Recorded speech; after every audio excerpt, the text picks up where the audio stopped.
Alors j'écris depuis quasiment toujours, j'ai toujours eu beaucoup d'imagination, j'ai raconté des histoires déjà quand j'étais petite, que je faisais après avec mes parents, mes copines ou même avec les peluches. Après c'est plus tard que j'ai commencé à vraiment mettre par écrit mes idées et c'est au collège où j'ai commencé vraiment à faire des histoires avec introduction, développement et la conclusion. Je faisais des histoires très courtes qui tenaient sur 1 ou 2 pages, assez souvent dans un but justement de les filmer avec mes amis.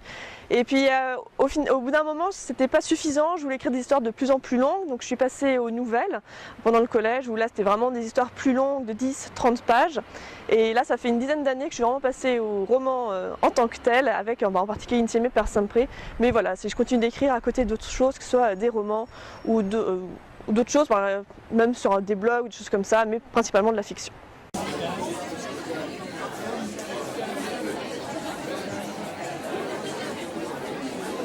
Alors j'ai comme ça 10, 15, même 20 romans que j'apprécie tout particulièrement, qui sont sur une étagère à part chez moi et que j'utilise pour m'inspirer, pour me redonner envie d'écrire quand je suis en panne. Alors, on peut trouver des romans comme Lawrence and Shaw de Musset, Angel d'Elizabeth Taylor, ou même des blockbusters parce que j'aime particulièrement la saga de l'Assassin Royal de Robin Hobb, ou même les Harry Potter ou les Hunger Games de Susan Collins. Après, il y a vraiment un auteur en particulier c'est un peu lui qui m'a donné envie d'écrire, c'est Jane Austen, un auteur vraiment classique. J'ai lu tous ses romans et je les relis à intervalles réguliers. Et voilà, c'est vraiment elle qui m'a fait passer le cap d'écrire des romans.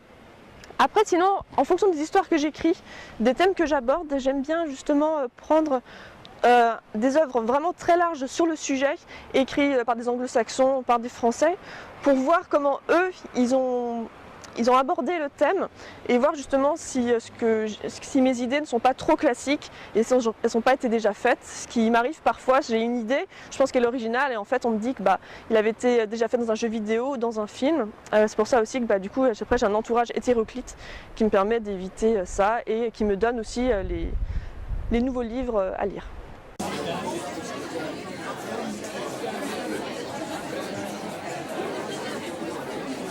Alors donc Insieme per Sempre, ensemble à jamais, donc je l'ai écrit il y a quelques années et depuis je l'ai retravaillé. Et là j'ai décidé de passer le cap de la publication grâce à Amazon qui organise un concours en ce moment pour les auteurs francophones. Donc il a débuté le 1er mai et termine fin août. Donc ce roman en fait est une histoire d'amour qui se passe en 1972 entre la France et l'Italie. C'est l'histoire d'une étudiante, Louise Lacombe, qui part en Italie, qui sont ses terres d'origine, parce qu'elle a la double nationalité.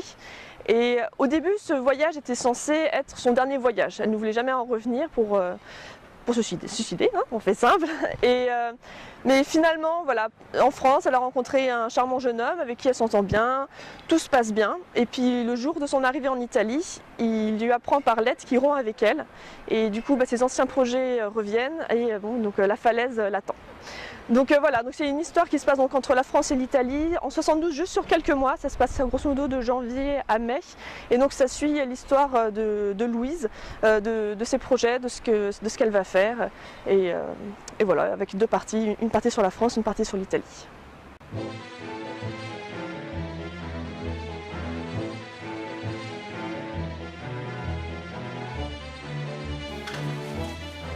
Bonjour Madame Valdès.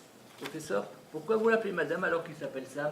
Parce que Sam, c'est une dame. Sam comme prénom, c'est comme Claude ou Dominique. C'est... Hermaphrodite?